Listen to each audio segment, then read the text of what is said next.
Bismillahirrahmanirrahim. Assalamualaikum warahmatullahi taala wabarakatuh. Salam akhir Ramadan. Selamat berjumpa teman-teman di alam maya yang berkesempatan bersama-sama dengan saya untuk kita bergebang-gebang di akhir Ramadan. Ya, saudara Man. Okey Man, terima kasih Man. Saudara Fuwi.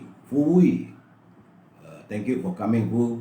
Saudara Azlan Yusof, saudara Man, good, thank you. Saudara Badrul Zaman, edisi Diksi, Pah Merah, Pah, jangan lupa Pah, share Pah. Samsul Anwar, nak buat jalan Pah, sahabat kita tak ada Pah. Dia berehat sekejap, it's okay insyaAllah. Syahad Ibrahim, Oping Temu, Muhammad Azwan, Pok Cham, Abu Sulaiman, memanglah Pah, sedih, saya pun sedih juga Pah. Dalam baik, hari baik, bulan baik ni Pah ya. Mobak, Fazil Yub, Saudara Sulaiman Ali, apa khabar? Saudara Samsul Anwar, Saudara Choco Depps Empire, nama. Azli Hamzah, Anggrit Rimba, Rubidin, B. Nampak bahagia B ya, semoga bahagia hari baik bulan baik ni bersama dengan pasangan, bersama sejiwa, Razali Saleh, Hafi Ikwan, Yang Maya, Warung Kudap-Kudap. Kat raya ni kudap-kudapan lah kita ya. Amir Daulah, Azizi, Muhammad Azan, Muhammad Merati, Razali, Muhammad Safri, Mak Zain, Megat Wahid, Amir Daulah, Saudara Hafazah Abu Bakar, Tukku, apa khabar Tukku, Awi, Muhammad Fazul, Kamal Zaman, terima kasih. Sikit lagi mungkin saya sentuh lagi lah. Ya apa? Kita share sokmo, share sokmo Baik, saudara yang tak sempat saya santuni satu malam nanti, sementara nak tunggu bersahur, saya sering melewati halaman ini untuk menyantuni teman-teman. Sebab saya harus meneruskan bicara santai kita malam ini. Pertama sekali, saya ingin melaporkan tentang COVID-19 ya. Hari ini 29 Ramadan dan tadi adalah terakhir sekali kita melaksanakan ibadah solat tarawih dan witir. Alhamdulillah, genap sebulan kita dapat melaksanakan perintah-perintah yang diminta kita laksanakan sebagai hamba Allah yang dicintai. Bersamalah kita berdoa agar kita dapat diketemukan dengan Ramadan yang mendatang. Tadi waktu sujud terakhir tadi itu tak tersentuh hati saya ini, tetis air mata mengalir bahawa apakah kita ada pertemuan lagi di tahun mendatang untuk Ramadan itu ya. Bersamalah kita berdoa saudara. Hidup ini pertunangannya adalah kematian ya, dan saya pula hari ini mendapat perkabaran teman kita Saudara Lokman masih lagi siasat di Balai Polis Dangwangi. Tak tahulah apa di bawah akta mana pun, saya pun tak berapa, I'm not very sure ya saudara. Ialah kita warga Cita Damai, kita ikutlah apa yang dilakukan oleh pihak berkuasa. Mereka nak menyiasat, tak apalah. Kalau ada kesilapan, maka selalu saya katakan bahawa tangan yang mencincang maka bahulah yang memikul. Saudara Mat Faizul Kamal Zaman Fazilah. Okey, hari ini keadaannya ya, pada hari ini Selasa 11 Mei, peningkatan masih lagi meningkat ya. Virus corona masih lagi menyerang negara kita ni, tak sunyi lagi. Belum lagi, iaitu hari ini sejumlah 3,973, semalam 3,807, 3 hari lepas 3,733, dan mengundang kematian sejumlah 22 kematian hari ini saudara. Jadi jumlah terkumpul warga kita yang kembali ke pangkuan ilahi adalah sejumlah 1,722. Sebab tu virus corona ini bukanlah pandemik yang main-main saudara ya. Nyawa jadi taruhannya. Bagaimanapun kita mengucapkan syabas kepada warga Perlis, sebab di hari yang baik ini Perlis kembali sifar, dan kita mengharapkan negara-negara lain juga boleh sifar. Tapi keadaan sekarang ni agak menggusarkan. Di Kedah masih lagi 1,174, semalam 224. Betul ada penurunan, tapi hari ini 174. Di Pulau Pinang juga ada turun Alhamdulillah, tapi tak banyak mana. Semalam 245, hari ini 187. Ni di Perak ni Yop. Memanglah kau mau Raban Teben lah Yop. Soheh nampak gayanya. Memang tak boleh keluar rumah lah. Raya di rumah semayang apa sunat ini Aidilfitri pun di rumah lah nampaknya. Sebab semalam 119, hari ni 140. Hati-hati warga Perak sebab Perak nampaknya ada peningkatan. Wah, Datuk dah ada prop kain rentang. Tak tahulah teman saya Bukhari dia buatkan, dia siapkan. Tapi saya tak tahu nak buat macam mana, dia terbalik. Saya tak tahu. Saya dah beritahu bahawa saya ni dah usia begini, I'm stone age untuk menggunakan teknologi terbaru ni Kemudian di Selangor, walaupun ada penurunan tapi tak begitu cantik. Sebab semalam 1149, hari ini meningkat sebenarnya 1328. Begitu juga di Wilayah Persekutuan, semalam 320, hari ini 483. Di Putrajaya susut dari sebelah pada 8, Negeri Sembilan 126, semalam 144. Memang tak ada nak membantai lembu lah besok nampak gayanya. PKP ni tak ada, memang tak ada lah nak membantai lembu saya warga Negeri Sembilan, Negeri Melaka selalunya petang-petang raya tu mereka akan mengadakan korban apa lembu. Tapi dipanggil sebagai membantai lembu. Tak ada lah nampak gayanya kalau tengok jumlahnya begini. Kerana di Negeri Sembilan 126, di Melaka 79. Dan di Johor terus meningkat secara. Berhati-hati warga Johor. Sebab tu saya katakan bahawa gelombang di Johor ni dia punya masih lagi dalam dataran yang tidak begitu baik. Kerana 3 hari lepas 365 meningkat daripada 288. Dan semalam dia turun sikit 257, hari ni dia naik balik 384. Pahang juga ada peningkatan. Semalam 77, hari ni 85. Di Terengganu masih lagi kekal 93. Cuma di Kelantan dia kurang 8 orang je. Sebab semalam 329, hari ini 321 warga Kelantan. Mat, nak buat macam mana? Tuhai orang Kelantan, nasiblah kita diserang oleh virus corona. Di Sabah alhamdulillah terus susut. Sebab semalam 96, hari ini 50 saja. Di Labuan juga 3. Di Sarawak ada susut tapi masih lagi suasana tidak begitu baik. Sebab di Sarawak semalam 649, tapi hari ini 512. Ingat saudara, jadi berhati-hati, jaga kebersihan diri. Kalau ada teman-teman yang berkunjung ke rumah tu, pastikan kita sediakan sanitizer. Katanya tak boleh bersalam, nak buat macam mana? Kalau kita letakkan tangan begini, katanya itu cara orang Yahudi. Tapi cukuplah dengan lafaz Assalamualaikum, Waalaikumsalam warahmatullahi wabarakatuh. Salam Aidilfitri. Saudara. Jadi kita baca sedikit tazkirah pendek. Itu pemimpin wajib bekerja bersungguh-sungguh untuk rakyat. Dari Qatadah, dari Abu Al-Malik, bahawa Ubaidullah bin Ziyad mengunjungi Maqil bin Yasar ketika beliau sedang sakit. Jadi Maqil kemudian berkata kepadanya, sesungguhnya aku menceritakan kepadamu sebuah hadis. Kalau bukan kerana aku berada di ambang kematian, nescaya aku tidak menceritakannya kepadamu. Dia kata, aku ni sekarang ni sudah berdekat dengan sakaratul maut. Jadi aku nak cerita kepada kamu. Kalau tidak dalam keadaan begini, aku takkan menceritakan kepada kamu, katanya. Kerana menurutnya, aku mendengar Rasulullah SAW bersabda, tidak seorang pemimpin pun yang mengurus perkara kaum muslimin, kemudian dia tidak bersungguh-sungguh bekerja untuk mereka dan menasihatinya, kecuali dia pasti tidak akan masuk syurga bersamanya. Jadi berat saudara jadi pemimpin ni, bukan mudah. Kalau mereka tidak melaksanakan tugas, tanggungjawab bersungguh-sungguh, maka tidak mencium bau syurga. Jadi pengajarannya, setiap pemimpin bertanggungjawab untuk bekerja bersungguh-sungguh, memberi perkhidmatan untuk mereka yang berada di bawah pimpinannya.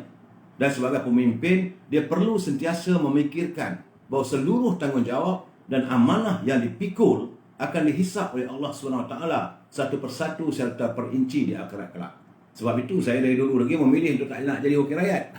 Tak berani, tak mampu. Takut saya. Pemimpin perlu bersungguh-sungguh menjaga kebajikan, keperluan, kasih sayang, keselamatan, keselesaan di kalangan rakyat atau orang yang dipimpinnya. Rasulullah SAW memberi amaran kepada pemimpin yang tidak bersungguh-sungguh bekerja menguruskan rakyat di bawah kepimpinannya dengan tiada jaminan syurga. Sayyidina Umar Al-Khattab pernah menyatakan, andai seekor kambing berjalan mencari makan dari Madinah ke Kufah dan patah kakinya di pinggir sungai Dajalah, lalu mati lantarannya, rosaklah. Jadi aku takut Allah SWT akan bertanggungjawabnya ke atas aku di akhirat kelak. Jadi seekor kambing pun kalau dia patah kaki mati, Umar Al-Khattab pun takut. Itulah Umar Al-Khattab terkenal sebagai pemimpin Islam yang garang, yang tegas, tapi dia bila sesuatu untuk menyantuni rakyatnya, dia begitu melaksanakan dengan penuh tanggungjawab. Jadi untuk itu kepada para pemimpin, pemimpin ini bukan hanya Perdana Menteri, bukan hanya menteri. Ia termasuk juga para wakil rakyat, ahli parlimen, ahli dewan negeri.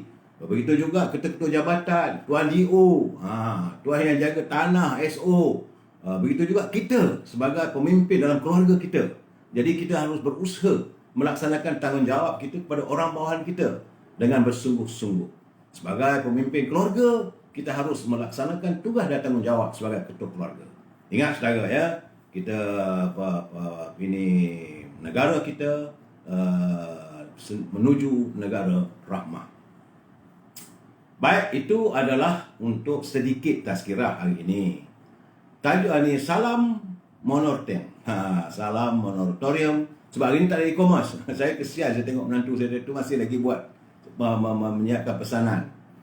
Ibu Azhar pun setengah sibuk sekarang ni masih lagi menyediakan renang tuk. Mudah-mudahan boleh siaplah pesanan-pesanan yang dibuat untuk besok hari terakhir. Sebab itu saya tidak akan mewawarkan e-commerce. Kita akan kembali selepas raya nanti ya saudara. Jadi salam impian moratorium dan kumpulan wang simpanan pekerja RM10,000. Ingat, kalau negara berbelanja tanpa had, maka negara kita akan bankrupt. Sebab itu kita harus berusahalah supaya kita mintalah kepada Yang Mulia Tuanku memperkenankan agar parlimen dapat bersidang supaya dapat dilakukan semak dan imbang terhadap setiap perbelanjaan negara saudara ya. Dan menyentuh tentang moratorium, saya amat suka hati kerana hari ini Ketua Pergerakan Pemuda Datuk Ashraf Wajdi Dusuku, dia menyatakan bahawa pimpinan seharusnya menggunakan dikri darurat sebagaimana yang dinyatakan Saban malam dulu. Waktu dua darurat ini kita mempunyai ruang untuk pimpinan negara, menteri, mereka mempunyai dikri untuk mengarahkan supaya bank negara memerintahkan ataupun meminta supaya bank-bank dan institusi pengajian pinjaman ini memberi moratorium 6 bulan. Tapi itu tidak disantuni. Macam mana? Dan hari ini Datuk Ashraf Wajdi juga meminta.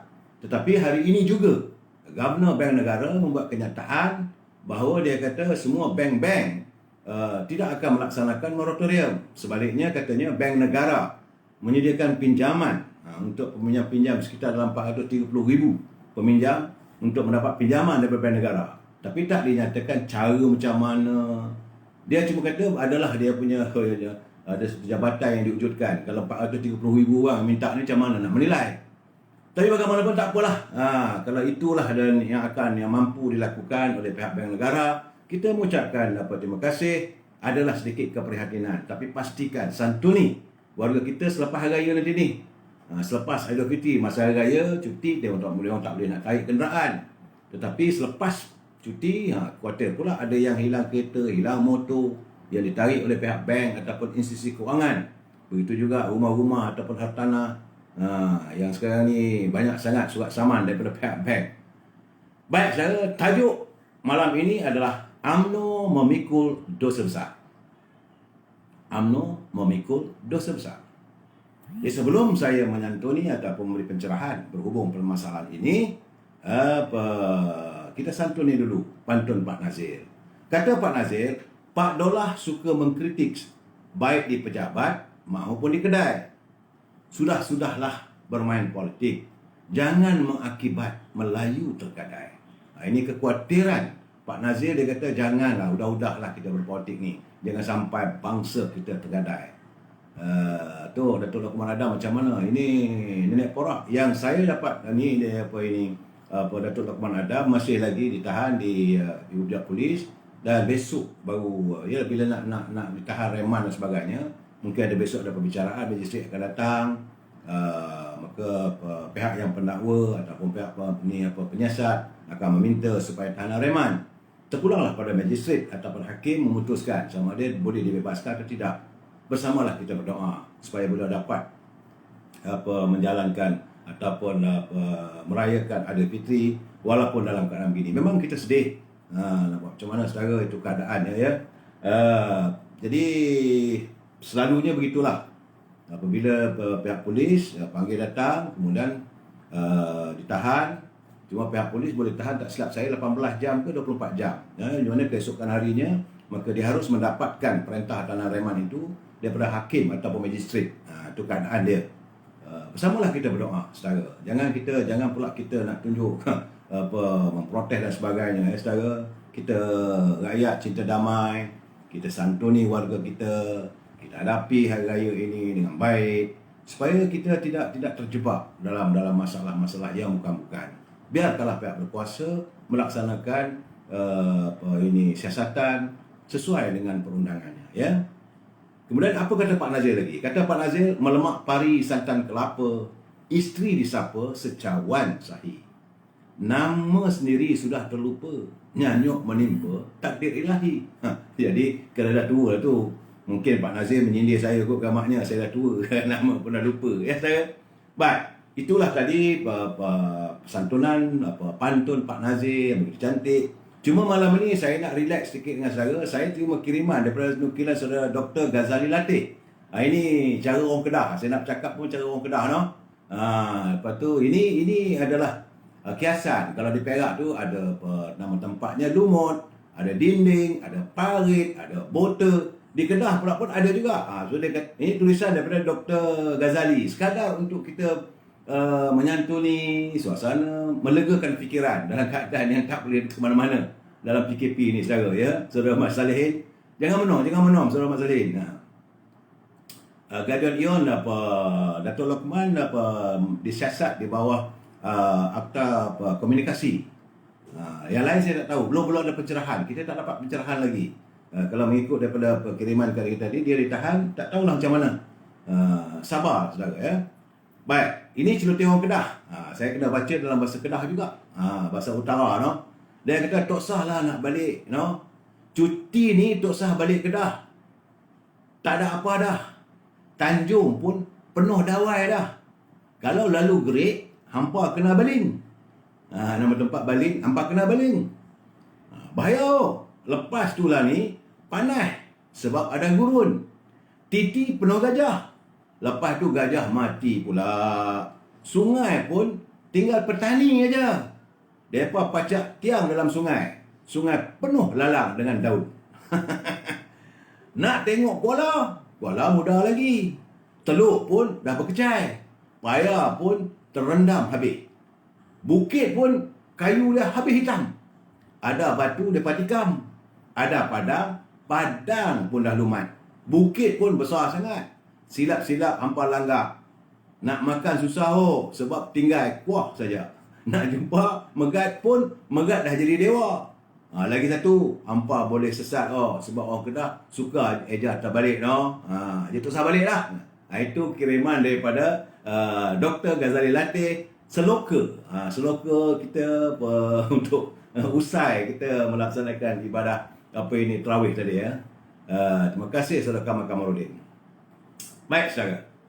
Saya ingin memberi peringatan bahawa apa sahaja yang saudara ambil, yang saudara sunting dan dimasukkan dalam live channel YouTube ataupun apa-apa sahaja salurannya, anda adalah bertanggungjawab atas setiap suntingan yang dibuat. Saya tidak bertanggungjawab, ya. Pihak saya tidak akan bertanggungjawab langsung atas komen-komen ataupun suntingan. Jadi sila pastikan anda berfikir panjang terlebih dahulu sebelum menulis komen anda di sini. Jadi pihak saya juga tidak mampu untuk memantau kesemua komen yang ditulis di sini.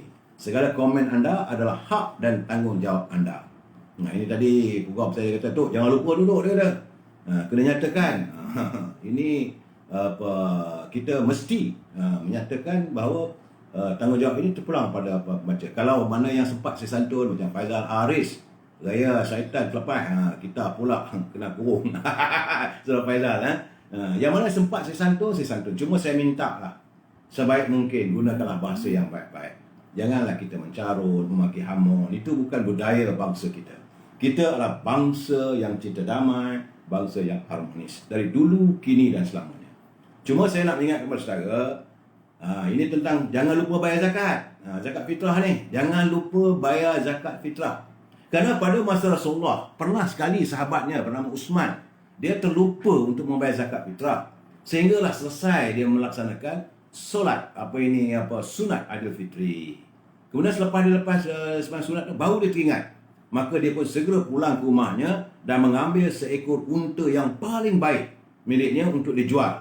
Kemudian wang hasil penjualan unta tersebut digunakannya untuk memerdekakan seorang budak hambanya. Setelah itu Uthman menghadap Rasulullah serta berkata, "Ya Rasulullah, bahawasanya saya telah terlupa membayar zakat fitrah. Namun saya telah menjual seekor unta yang paling baik milik saya dan saya gunakan untuk memerdekakan seorang budak hamba. Apakah itu setara nilainya dengan zakat fitrah yang lupa saya bayarkan?" Ini persoalan saya. Dan di hadapan para sahabat, Rasulullah menjawab, "Sangat rugilah bagi siapa yang tidak membayar zakat fitrah. Kerana pahala zakat fitrah itu sangatlah tak terhingga. Jangankan memerdekakan seorang budak, memerdekakan 100 orang budak pun takkan dapat menyamai pahala zakat fitrah." Subhanallah, saudara. Begitulah hebatnya pahala zakat fitrah. Jadi, saudara sekalian, jangan sampai terlupa menunaikan bayaran zakat fitrah. Setahun sekali. Kalau kat kampung saya, dia panggil cukai kepala. Ya, semoga Allah SWT sentiasa melimpahkan rahmat, taufik dan hidayahnya. Saudara, itu bahagian zakat fitrah. Jangan lupa ya.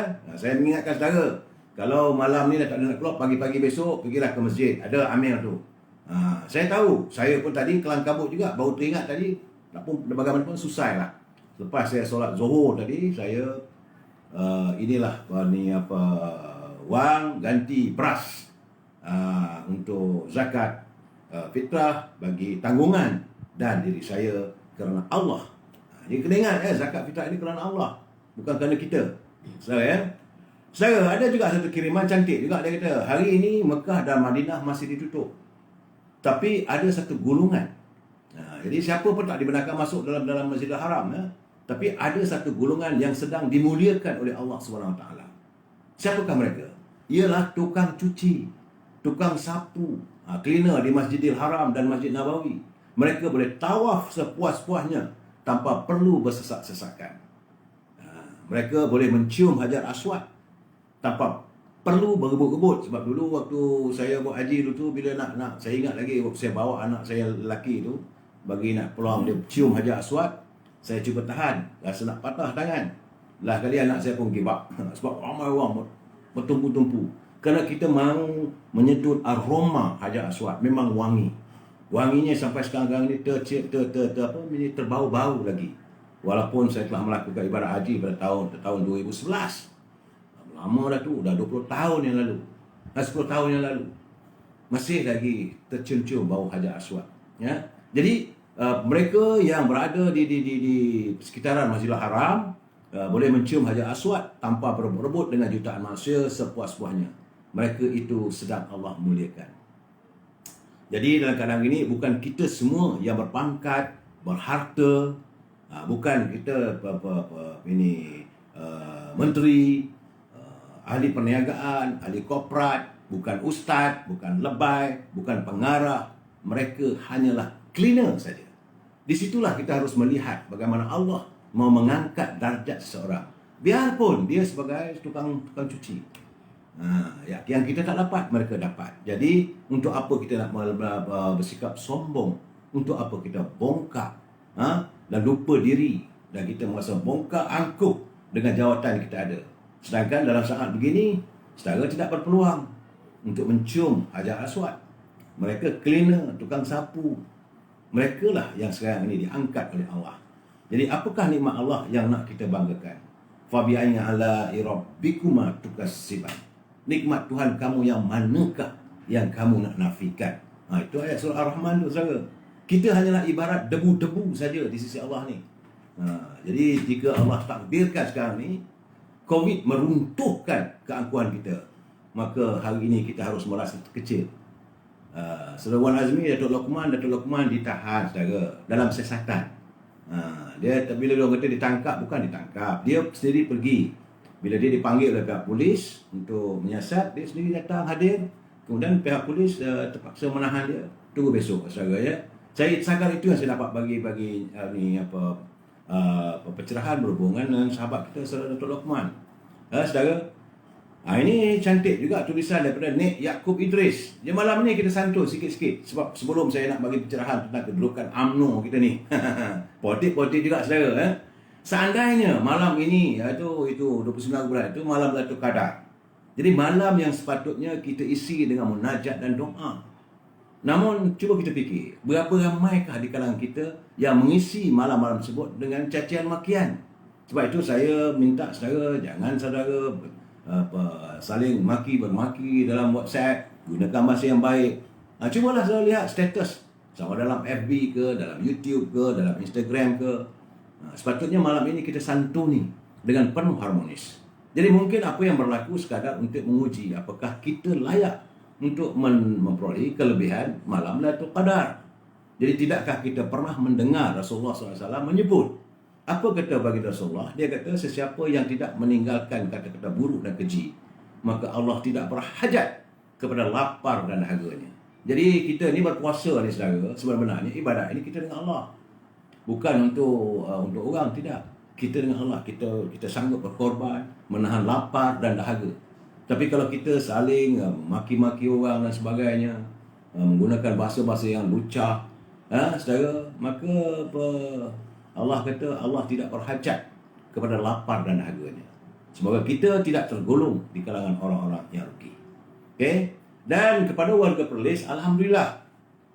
Sebab saya mendapat kiriman tadi bahawa Duli Yang Maha Mulia Raja Perlis, Tuanku Syed Sirajuddin ibni almarhum Tuanku Syed Putra Jamalullah, baginda telah pun meneliti perkembangan semasa berhubung dengan penularan pandemik COVID-19. Jadi untuk itu baginda telah pun mengizinkan. Kena ingat sekarang ya, agama ini tertakluk di bawah kuasa raja. So anak semayang berapa orang dan sebagainya itu kuasa raja. Bukan kutu jabatan. Baginda telah pun memutuskan bahawa warga Perlis, khususnya di seluruh negeri Perlis, solat Aidilfitri di seluruh negeri Perlis akan dilaksanakan di Tanah Lapang pada jam 8 pagi. Jadi solat Aidilfitri di Tanah Lapang bukan saja selaras dengan sunnah, bahkan ia juga boleh mengurangkan risiko jangkitan jika dibandingkan solat yang ditunaikan di tempat yang tertutup. Tapi sekiranya cuaca tidak baik, kalau hujan, maka barulah dipindahkan ke dalam masjid. Itu barulah mengikut SOP yang ditetapkan. Kalau cuaca di Perlis diizinkan panas, tak ada hujan, maka warga Perlis berpeluang seramai-ramainya untuk solat. Cuma mengikutlah jarak dan sebagainya. Tapi tak adalah yang ketinggalan. Saya tadi pergi ke masjid, saya tanya, saya besok macam mana ni hari raya nanti, saya nak solat nanti. Dia kata tu, jangan risau, first come first serve. Iyalah, memang terpaksa pukul 7 pagi lah kena tunggu kat masjid. Nak buat macam mana saudara? Itulah keadaan suasana negara kita. Dan untuk itu kita harus berlapang dada, saudara. Baik. Cuma hari ini tak seronok sikit hari ini. Saya tengok ada satu kiriman daripada seorang wanita. Dia ini belah utara ni rasanya. Sebab cara dialog ni dialog orang di utara, bukan di Kuala Lumpur. Dia marah, dia rasa sedih, dia rasa kecewa bila tak boleh nak berniaga kerana PKP. Jadi dia kata apa? Dapat dan kenyataan beliau tular di media sosial. Dia dalam logatnya, logat utara, dia kesalahannya, dia kata apakah SOP PKP ini nak suruh kami perempuan pergi. Itulah dia kata. Anak-anak nak makan katanya. Macam mana ni? Awak lagu tu buat kami macam ni. Kami berniaga. Dah pula modal. Macam mana ni? Anak-anak nak makan. Nak bagi susu. Tek kami pun dah kering kata. Saya pernah dengar dia, saya ketawa. Oh, dia memberi imbalan, memberi pandangan, memberi kenyataan bahawa begitulah keadaannya. Begitulah keadaan rakyat susah. Jadi saya mengharapkan supaya pertama sekali kita berdoa agar ini COVID-19 ni segeralah usai. Segeralah tinggalkanlah bumi bertuah ini dan kita sama-sama berusaha untuk memutuskan jaringan supaya kita dapat hidup kembali seperti biasa. Saya tak sampai hati lah melihat bahawa warga kita yang nak berniaga kecil-kecilan tak boleh berniaga, dah beli barang. Nak kita salahkan kerajaan pun tak boleh. Jadi sekarang jangan kerajaan ini, kerajaan Malaysia ni kerajaan dua-dua yang oleh Perdana Agung. Kalau yang membuat kesilapan adalah pimpinan kerajaan. Saya berkali-kali saya nak membuat pembetulan supaya jangan kita salah tafsir, ya saudara. Dan saya menerima kiriman daripada sahabat saya daripada Kelantan, Saudara Azmi. Dia hantar, dia kata kisah seorang pelajar UTM di Skudai. Ini dia kata telah menarik perhatian. Dia kata seorang pelajar ini sedang membuat program PhD. Bukan main-main, PhD, levelnya doctorate. Tapi dia tak boleh nak balik kerana mungkin tak cukup wang ke, dia terkandak kena di PKPD. Akhirnya kerana untuk membantunya kemuliaan pihak polis. Jadi pihak polis di IPD, ibu pejabat polis daerah menggunakan kereta polis untuk menghantarnya pulang. Jadi bila dia pulang barulah diketahui keadaan sebenarnya. Kenapa duduk perkaranya dia tak boleh nak balik. Rupa-rupanya dia menumpang bersama dengan abangnya di sebuah, bukan rumah saudara. Bukan rumah saudara. Hanya bangsal. Rupanya mereka telah duduk di situ sekian lama. Mereka minta daripada pihak berwajib untuk membeli rumah, tak dapat. Tanah tak ada. Sedih saya dengar. Tapi dia masih lagi berusaha, keluarga itu meneruskan dengan 6 orang anaknya, meneruskan usaha yang macam-macam. Dia berusaha untuk memberi anak-anaknya pendidikan. Jadi saya tengok baca begitu, anak sulungnya yang lelaki itu bernama Ridwan. Anak sulungnya Ridwan berusia 10 tahun, kini sedang belajar di UIA Gombak. Sebelum ini mereka ada buat permohonan untuk mendapatkan rumah PPRT. Namun rezeki belum tiba katanya. Bukan dia kata tak dapat, belum tak ada rezeki lagi. Sabar orangnya. Jadi mereka sekeluarga telah pun mengunjungi Ketua Wilayah Timur, iaitu Perbadanan Baitul Mal Negeri Sembilan MAES, itu Encik Muhammad Syarizat Abu Kasim. Jadi Encik Muhammad Syarizat Abu Kasim sempatlah menyalurkan sedikit sumbangan dalam bentuk wang tunai dan juga makanan asas. Tapi bagaimanapun dia masih lagi duduk di bangsa. Kalau kita ada punya wang yang lebih, berhubunglah dengan Majlis Agama Islam Negeri Sembilan, Encik Muhammad Syarizat Abu Kasim. Encik Muhammad Syarizat Abu Kasim tahu di mana ni. Sebab dia pelajar, dia PhD saudara. Bukan level bukan buat diploma, bukan degree, bukan master degree, PhD. Tapi keluarganya miskin. Saya bila melihat benda begini, di sinilah saya merasakan kita berkewajipan untuk membela warga bangsa kita. Sebab kita ini adalah warisan pimpinan datuk nenek moyang kita yang menuntut kemerdekaan. Kemerdekaan yang diperjuangkan oleh datuk nenek moyang kita bukan untuk orang-orang tertentu saja, untuk seluruh warga bangsa kita, untuk menikmati harga kemerdekaan. Sebab itu yang saya katakan bahawa negara kita ini negara yang makmur. Bumi kita bumi subur. Kenapa jadi begitu? Sepatutnya setiap rakyat boleh mengecap hidup kemewahan. Bukanlah mewah sangat, tidak, tapi tidaklah sampai duduk bawah bangsa sekian lama. Dengan api tak ada, air tak ada. Bayangkanlah saudara. Seperti seorang Bedouin di padang pasir Sahara. Kenapa benda itu boleh berlaku di negara kita ini?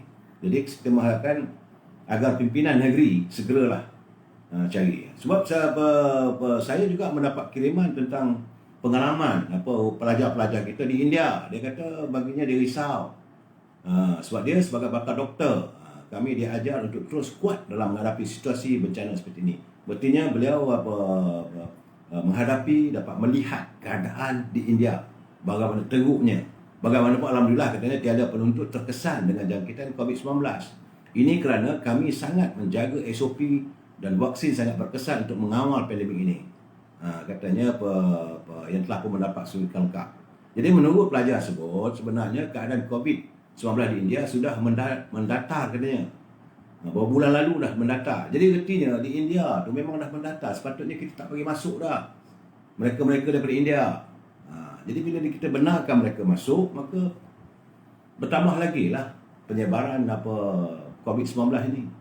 Jadi bagaimanapun kadar pematuhan SOP negara itu sangat rendah dan sikap mereka tidak ambil peduli, menyebabkan kes COVID-19 itu tiba-tiba melonjak naik kerana mereka sangat yakin yang sudah menang. Jadi kita di sini juga, walaupun itu hari kita selesai, sepatutnya kita lebih banyak berhati-hati. Jadi dia kata biarkanlah golongan profesional perubatan mengambil alih krisis COVID ini kerana mereka lebih arif dan kita harus akur dengan apa yang disarankan oleh pegawai tersebut. Saya juga melihat ini tentang catatan. Malam ni kita bersembang saudara, jangan marah Ada catatan yang masuk tentang keluarga Nadia Brian, di mana 6 orang keluarganya positif COVID-19. Sedih. Dalam hari baik, bulan baik, keluarga juga terkesan ada positif COVID-19. Ini Nadia Brian, inilah pelakon. Pelakon Nadia Brian berkongsi berita duka apabila 6 orang ahli keluarganya disahkan positif COVID-19. Ketika dihubungi media, Nadia memaklumkan perkara tersebut yang dipastikan wabak itu yang terkena jangkitan adalah ibunya, nenek, abang ipar, anak buah dan ibu saudaranya yang disahkan COVID-19.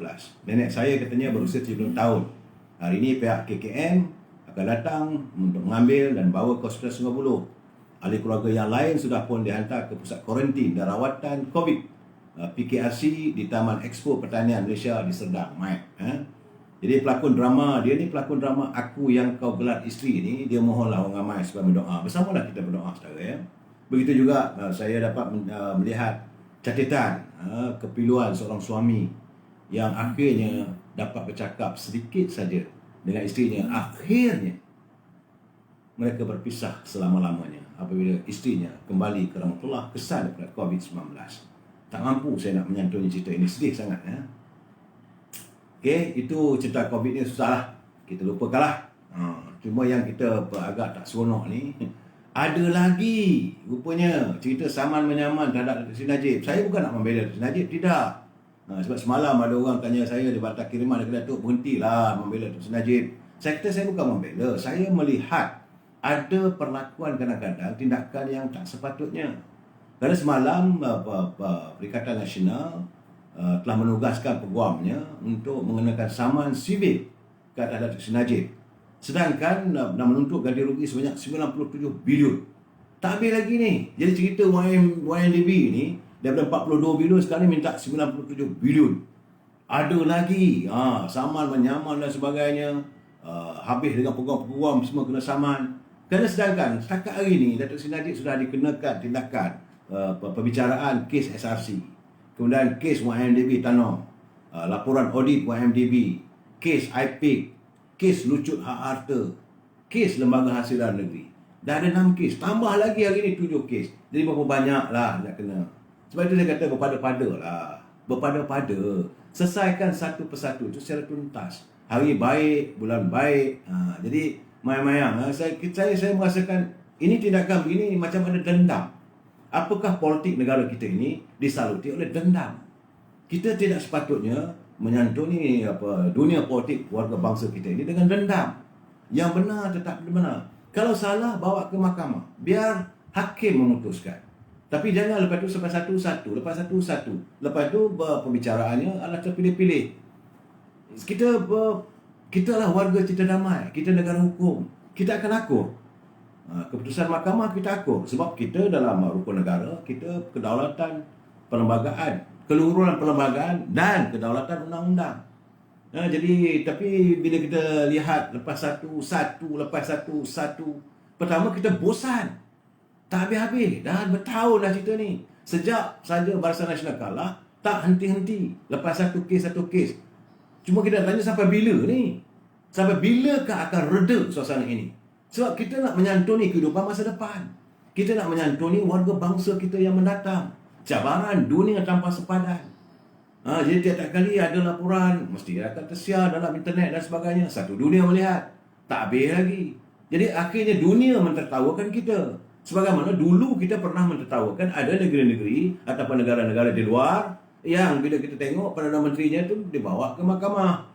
Ada pula negeri itu, negara itu, Perdana Menterinya diisahkan bankrupt. Kita ketawa. Sebab kita kata, takkanlah Perdana Menteri boleh diisahkan muflis. Bagaimana undang-undang, takkanlah mereka tak boleh membela pemimpin mereka. Jadi beginilah juga mereka akan melihat negara kita. Jadi negara kita dilihat dengan penuh aib. Buruk sangat. Jadi saya berharaplah pimpinan, kalau bolehlah kita merayu. Nak marah ni tak nak marah dah. Jadi kita minta supaya santunilah secara berhemah. Jadi apa salahnya kita kumpulkan sepenuh-penuh segala bukti, barulah dibawa perbicaraan. Ini sekarang ni masalah jodoh tak bawa balik. Masih lagi bebas. Adakah keadilan ini? Saya bukan nak menyanggah mahkamah, tidak. Rakyat melihat macam mana dengan Nek Faizal, macam mana yang lain, timbul lagi cerita terbaru. Orang ni kata terlibat, orang ni kata terlibat, orang ni dapat duit, Jadi sampai bila? Sampai bila? Nak tunggu pilihan raya tak buat.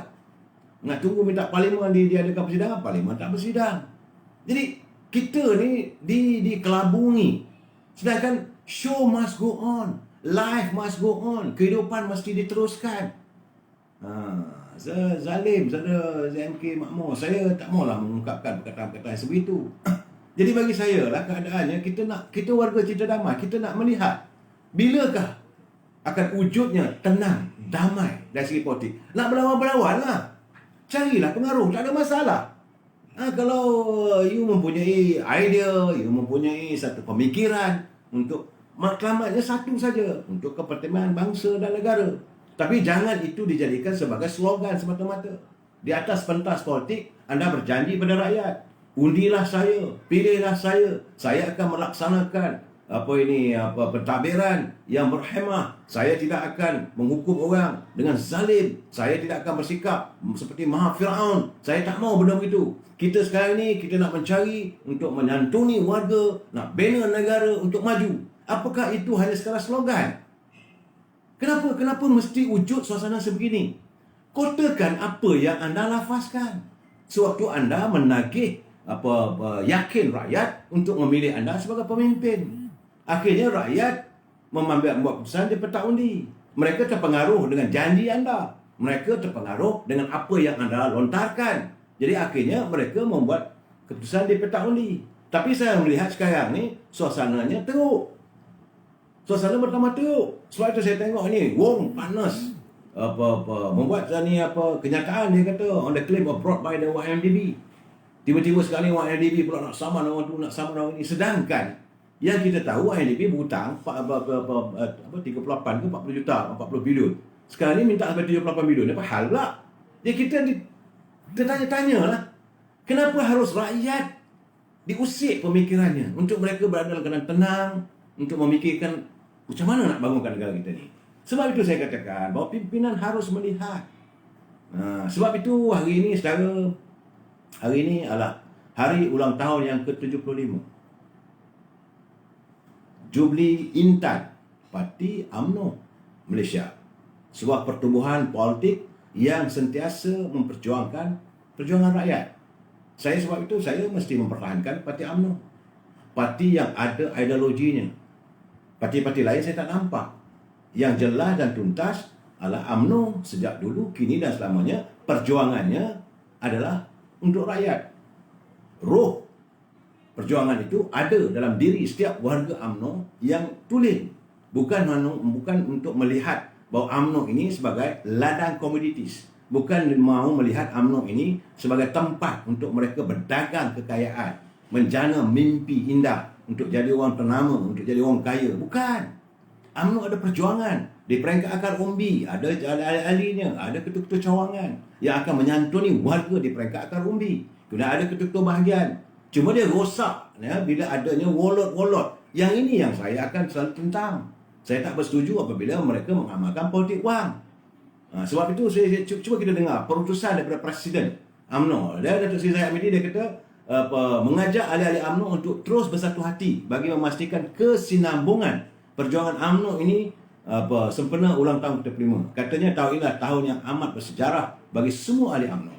Kerana kita menyambut ulang tahun yang ke-75, iaitu Jubli Intan. Dan sebagai Presiden, dia berjanji, dia kata, dia menitipkan ucapan selamat hari ulang tahun UMNO, peringkat akar umbi, cawangan dan bahagian. Dia tidak lupa juga kepada pendiri UMNO, pendiri bangsa, mereka yang berjuang, tokoh-tokoh UMNO yang telah pergi meninggalkan kita. Jadi kata Datuk Seri Zahid, terlalu besar jasa mereka sehingga UMNO terus bertahan sehingga sekarang, walaupun diuji dengan pelbagai fitnah dan mehnah yang dilalui. Itu kenyataan beliau dalam putusannya. Jadi selaku pengurusi Barisan Nasional, beliau sedar bahawa kita perlu mematuhi SOP dalam pandemik ini. Namun ia tak boleh untuk menahan dari meraihkan ulang tahun. Walaupun ada ke PKP, tapi tak, kita kena sambut ulang tahun kelahiran parti kita. Kerana UMNO merupakan sebuah parti besar. Dari peringkat cawangan hingga ke pusat. UMNO punya track record yang panjang selama 63 tahun telah mentadbir negara kita. Tapi kita kurang kerusi untuk kerajaan dalam pilihan raya yang lalu. Namun begitu katanya, arus masyarakat yang melihat UMNO kembali jelas. Jadi masyarakat sekarang ni, warga bangsa sudah melihat untuk mereka kembali pada UMNO. Jadi kerana UMNO adalah parti yang paling dipercayai. Jadi manifesto kita atau aku janji kita tidak pernah kita mungkiri. Memang pun dari dulu lagi, setiap kali bila UMNO mewujudkan dia punya menghadapi pilihan raya, dia ada manifesto. Bila menang pilihan raya itu, maka manifesto itu hendaklah ditunaikan. Begitu juga apa kata daripada Timbalan Presiden, Datuk Haji Muhammad Hassan. Dia kata soal masa depan UMNO itu rahsia Tuhan. Jangan cakap lebih-lebih. Tapi ikhtiar melangsungkan UMNO adalah ikhtiar kita sebagai pendukungnya. Jadi dalam segala kebaikan dan kelemahan UMNO, kitalah karyawannya. Jika UMNO terus ingin meraihkan ulang tahunnya, 3 perkara penting mesti sentiasa UMNO lakukan. Ia mesti dilihat secocok dengan zaman, jangan terus terbuai dengan nostalgia masa silam, dan kita hendaklah menghentikan cerita zaman gemilang sedangkan kedudukan semasa sangat bergelora dan tidak secerah dahulu. Jadi kedua katanya, pendukung warga-warga UMNO mesti daripada pelbagai generasi, intergenerational, perubahan generasi itu nyata dan mesti diterima. Idea dan pemikiran politik terbaik dan bukan lagi diukur pada usia pengucapnya, tapi pada kualiti dan kebernasan idea tersebut. Dan ketiga, nilai dan misi UMNO mesti diperjuangkan oleh mereka yang ikhlas untuk menghidupkan UMNO. Jadi kepada seluruh pendukung UMNO, beliau ucapkan terima kasih. Susah Agung pula, Datuk Seri Ahmad Maslan berkata, selama 75 tahun, UMNO telah berjasa pada agama bangsa tanah air, iaitu sejak penubuhannya pada 11 Mei 1946. 11 Mei 1946. Jadi katanya, perjuangan dan perkembangan UMNO adalah terasas atas abata agama, bangsa dan tanah air. Perkembangan UMNO telah diluruskan dengan pindaan-pindaan dan kita telah meletakkan perjuangan agama bangsa ini dengan jelas sekali dalam perjuangan UMNO. Itu kenyataan. Jadi semangat sedikit jangan dibuang, kata Dr. Mat. Sekian lama sudah kita membara. UMNO perlu bangkit untuk terus berjuang demi agama bangsa negara. Sekian lama sudah membara. Jadi sepanjang hayat dilupa jangan. Demi agama, bangsa, negara, prihatin rakyat, jangan jadikan pegangan sahaja. Jadi mestilah dilaksanakan. Dalam keadaan begini, saudara, saya melihat bahawa sebenarnya apa yang kita alami sekarang ni, kerajaan yang ada, kerajaan Perikatan Nasional, bukan kerajaan Malaysia, kerajaan Perikatan Nasional yang menjadi pimpinan negara sekarang ni sebenarnya gagal. Itu yang membuatkan rakyat berada dalam keadaan kesukaran. Kerana apa yang mereka cakap, lain dia cakap, lain yang mereka buat. Hari ini cakap lain, besok cakap lain. Jadi akhirnya yang menjadi bangsa adalah rakyat. Dan bila berlaku sesuatu musibah, bampasan atau bantuan itu tidak sekata. Dia berpilih-pilih. Orang ni, ada lagi kroninya. Kemudian kita melihat, rakyat dapat melihat melalui pemberitaan bagaimana kerajaan harta-harta negara seolah dihakiskan dan dibelanjakan. Dan amat mengusarkan kita adalah hutang negara terus melonjak.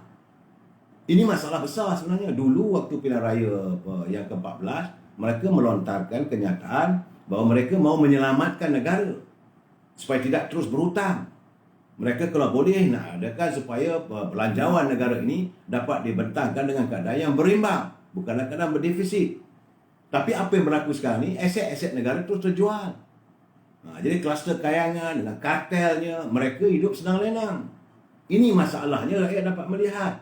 Jadi di manakah letaknya keperimanusiaan? Saya menyantunilah juga apa yang dicatatkan oleh Saudara Alan Ridwan. Saudara Alan Ridwan adalah Presiden Abata. Dia kata, akhirnya UMNO terpaksa memikul biaya hidup. Ya, kalau saya kadang-kadang saya khawatir, kalaulah seandainya kerajaan PN gagal, cuma parti-parti lain tak gagal. Saudara Rahman, bukan saya kata sekarang, kedudukan hari ini. Hari ini Saudara Rahman, rakyat melihat bahawa gagal apabila banyak masalah tidak dapat diselesaikan secara tuntas. Itu saja. Macam seorang lawyer, dia seorang hebat. Tapi bila dia pergi ke berbicara di mahkamah, ada masanya kes dia kalah. Jadi dia kena terima lah. Mana dia bukanlah hebat. Kalau dia hebat, kes dia saya menang aja lah. Itu pandangan saya lah, saudara. Jadi, saudara tak setuju dengan pandangan saya. Okey, kita santuni bersama. Maksud sekarang ni, rakyat melihat bagaimana setiap waktu, setiap bulan ada saja berita-berita bahawa khazanah negara ni, aset-aset negara terjual. Itu masalahnya. Dan wang kita, nilai mata wang kita semakin merosot. Kehidupan rakyat tak dapat ditangani. Kita tahu bahawa ada pimpinan kerajaan mewujudkan kepelbagaian, bantuan, keprihatinan itu dan ini. Tapi tidak kesampaian. Isu ni sekarang ni, kenapa boleh jadi begitu? Ada lompang. Bila berlaku kelompangan, rakyat tidak dapat menikmati. Ini keadaannya, saudara. Sebab itu sekarang ni, mereka dilihat seolah hilang sokongan. Tak usahlah nak dabik dada, mengikut survey tu, survey ini, saudara. Ya? Dah tak ada. Ini apa-apa. Saya nak bagi tahu bahawa kenyataan yang Muhammad Muda Tengku Razili Hamzah, dia kata UMNO akhirnya memikul dosa besar. Akhirnya UMNO lah terpaksa memikul dosa besar kerana UMNO dilihat bersama dengan pimpinan hari ini.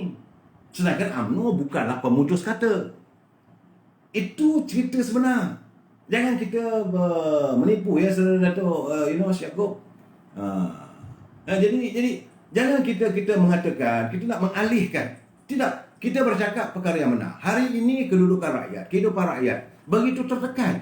Di saat-saat kita nak menghadapi betul, pimpinan terpaksa mewujudkan PKP untuk memutuskan jaringan usahanya. Dan ini yang dipertikaikan oleh rakyat. Bila mereka mau dipertikaikan, kenapa waktu dengan jumlah mereka yang dijangkiti oleh COVID yang ramai, 3,000 lebih dulu tu, kerajaan mengizinkan supaya ada sambutan agama yang lain. Dengan jumlah 3,000 lebih juga, ada juga kita izinkan mereka untuk menyambut tahun baru Cina. Tapi kenapa hari raya tak boleh? Apakah pandemik ini hanya pada warga bangsa Melayu saja? Tak boleh lah begitu. Ini masalahnya sebab ini keputusan, tiap-tiap keputusan yang dibuat itu tidak mencerminkan kebijaksanaan. Tapi hendaklah diceritakan lebih awal. Masalah sekarang ni, menteri ni kata, Perdana Menteri kata, suntik 2 dos, boleh lentas daerah, boleh lentas negeri, boleh lentas negara. Itu kata Perdana Menteri. Datang pula daripada Menteri Sains dan Teknologi, dia kata apa? Bahasa HIED. Bahasa Inggeris, saya malas nak sebut. Dia kata, ini keadaan bahaya, ini ada tempat-tempat kuasa-kuasa yang tak boleh. Takkan dia mengatasi kuasa Perdana Menteri? Datang Menteri Kesihatan pula, kata begini. Datang Datuk Ismail Sabri, kata begini. Akhirnya rakyat jadi keliru, jadi celaru. Inilah kesannya saya katakan mereka gagal. Sepatutnya sesuatu keputusan nak dibuat. Kita ada Majlis Keselamatan Negara. Saya yakin mesti mereka ada berbincang. Jadi bila ada perbincangan, ambil satu keputusan lebih awal. Masalahnya kita ni, memang ini masalah negara kita ni. Saya melihat kepimpinan dari dulu lagi, zaman UMNO pun. Saya tak katalah bahawa UMNO tu baik segala. Tidak. Zaman UMNO dulu pun. Jadi kalau ada kawasan tu sesak. Contohnya, jalan raya daripada Kepung ke Kuala Lumpur. Sesak. Jadi waktu itulah, JD, Jurutera Daerah, arkitek, datang, buat design apa semua, untuk menyelesaikan jalan waktu itu. Bukan memikirkan 10 tahun akan datang, 20 tahun akan datang. Berbeza dengan negara luar. Kalau saudara pergi ke Bangkok, 3-4 lane. Kalau saudara pergi ke Hong Kong, dia punya jalan saja bukan 1 layer, 2 layer, 3 layer, 4 layer. Sebab pimpinan yang memikirkan bahawa akan datang, populasi akan meningkat. Kita menyelesaikan waktu itu. We solve the problem at that matter of time. Tidak memikirkan akan datang. Sepatutnya mesti kreatif lah. Sebab itu saya katakan apa yang diwujudkan oleh Datuk Seri Najib, dia mewujudkan macam prasarana, kumpulan prasarana, buat MRT, buat LRT. Tujuan untuk apa? Untuk menyelesaikan masalah pengangkutan. Dan hari ini saya merasa nikmatnya. Kerana kalau saya nak pergi Kuala Lumpur, saya just naik MRT. Kena pula warga emas 50%. Daripada rumah saya di Pelanjaya ni nak pergi ke Kajang, naik MRT terus. RM3.20. Kalau saya bawa kereta, kos minyak, kos parking, letih. ada tol lagi. Saudara, jadi ini pemimpin mesti mempunyai visi mendatang. Jadi sebab itu saya katakan, masalahnya sekarang ni rakyat dapat melihat ada perbezaan yang begitu ketara antara pimpinan waktu negara ini tabir oleh UMNO. Saya tak kata 100% UMNO itu betul, tidak. Sebab itu apa kata gua tadi? Dia kata hari ini genap 75 tahun Batara UMNO berlayar di tengah samudera bangsa. Memang ada kalanya ribut taufan, ada kalanya lautan tenang, namun badai tak henti mengempas, menerjah penuh cabaran. Dan sekarang ni saya nak berjelaskan juga, saya ni sebentar kita menyambut tapi ni 75 tahun UMNO ni, ada pihak bertanya pada saya. Dia kata, apakah 75 tahun itu benar-benar selamanya 75 tahun UMNO ini? Benarkah UMNO yang ada hari ini adalah kelangsungan daripada UMNO 75 tahun dulu? Seterusnya saya ingin menjelaskan bahawa memanglah usia UMNO hari yang ada sekarang ni adalah daripada UMNO baru. UMNO pernah diharamkan kesan daripada pertandingan jawatan presiden. Kerana waktu itu antara Tun Dr. Mahathir dengan Yang Muhammad Tengku Razali yang membawa keputusan yang diragui. Sehingga hari ini warga-warga sezaman dengan saya, sezaman dengan Yang Muhammad Tengku Razali, kita cukup tahu apa yang berlaku waktu itu. Bagaimana pengiraan undi itu, ada main kong kali kong, main silap mata. Tapi orang macam Tengku Razali, dia kata tak apalah, kalau nak sangat kuasa ambil lah, dia kata. Tapi pengikut-pengikut Yang Muhammad Tengku Razali, dia kata tak boleh, dia bawa kes ke mahkamah. Jadi bawa kes ke mahkamah, maka UMNO diharamkan. Bila UMNO ini diharamkan, dia menyangkut banyak masalah. Bukan hanya parti politik saja, kerana UMNO sebegitu lama, dia sudah mempunyai aset. Tiap-tiap cawangan ada bangunannya. Bangunan UMNO itu milik UMNO. Tiap-tiap bahagian ada bangunannya. Tiap-tiap negeri ada bangunan perhubungan negerinya. Malahan UMNO juga mempunyai saham-saham dalam syarikat-syarikat dalam luar negeri. Bila UMNO diharapkan, bagaimana berlaku kepada harta milik UMNO? Kalau mengikut dari sistem undang-undang, mengikut perundangan, setiap ahli UMNO wajib mendapat harta-harta yang setelah parti itu dihisahkan haram. Dan ini tidak berlaku.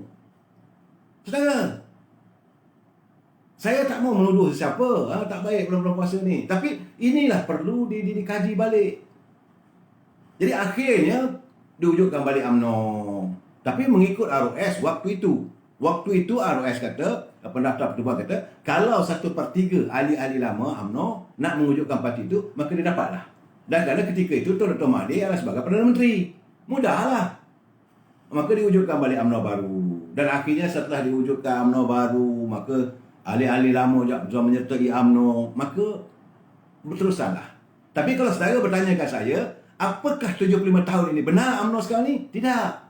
Sebab UMNO pernah diharamkan pada tahun 88. Kesan daripada perebutan kuasa. Kesan daripada percaturan politik yang songsam. Kesan daripada percaturan politik adanya yang meletakkan kepentingan peribadi.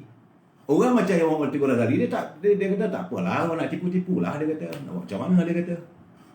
Dia tak kisah. Tapi pengikut-pengikut dia marah, bawa ke mahkamah. Dalam mahkamah, perbicaraan tu terbukti ada perwakilan-perwakilan yang tidak ada keabsahan, tak ada legitimate untuk menjadi perwakilan. Sebab dia tidak dipilih di cawangan, dia tak dipilih di bahagian, dia ada yang juga yang muflis dan sebagainya. Maka mereka ni tidak boleh jadi dianggap sebagai perwakilan. Itulah puncanya UMNO diharamkan. Dan kita akan berhadapan dengan suasana yang sama nanti, saudara. Sebab itu saya bercakap berkali-kali, berhati-hati, UMNO mungkin akan diharamkan.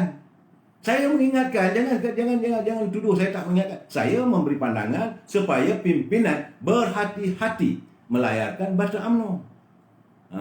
Jadi saudara, jangan lupa jadi kesan daripada itu masalah kewangan UMNO sekarang ni masih lagi dibekukan, harta alih, harta tak alih dari segi perundangan. Jadi ini masalah saudara sebenarnya. Sebab itu saya melihat bahawa perlu ada perdamaian. Jadi kesannya bila apa saya berlaku, UMNO akan menerima padah dan menanggung dosa, kata Tengku Razali. Kalau masih berada dalam Perikatan Nasional. Yang Muhammad Tengku Razali ini dia melihat dengan jauh. Kerana dia kata apa kerosakan yang ada hari ini, kerana UMNO berada dalam kerajaan. Sebab itu dia dah bagi tahu dulu, tariklah sokongan. Stop it. Berhenti, kita keluar. Itu cadangan yang Muhammad Tengku Razali supaya segala dosa-dosa ini tidak tersangkut di bau warga UMNO. Itu saja. Kerana melihat bahawa acuan kepimpinan hari ini tidak dilihat mantap dan mampu menangani masalah. Masalah hadir setiap bulan.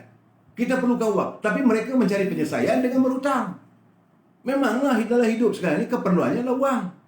Tak ada wang, hidup miskin. Tapi dia dah beritahu berkali-kali, dia kata kalau kita berbelanja, negara akan bankrupt.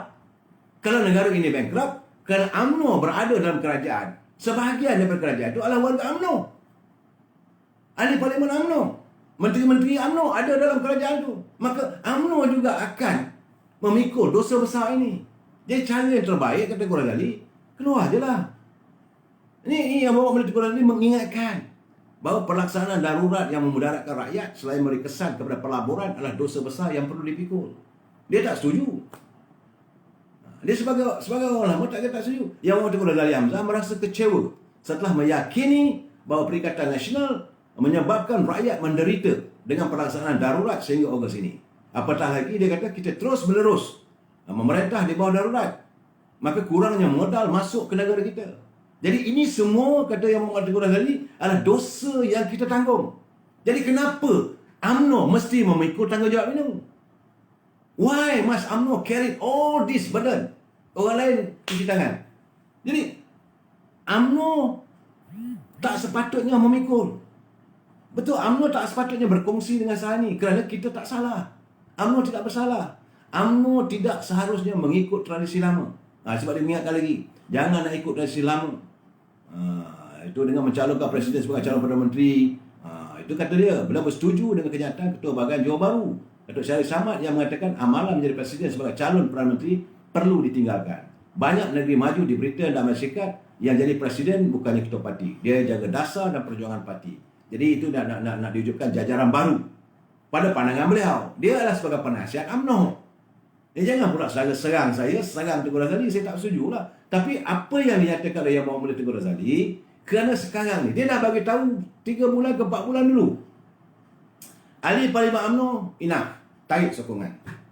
Dan akhirnya, bahagian-bahagian setuju.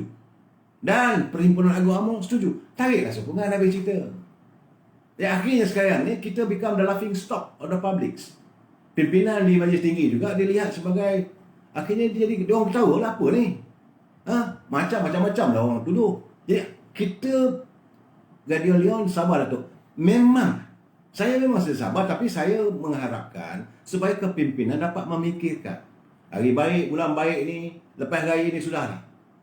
Lepas raya ni kita ambil satu iktibar bahawa kita enough is enough.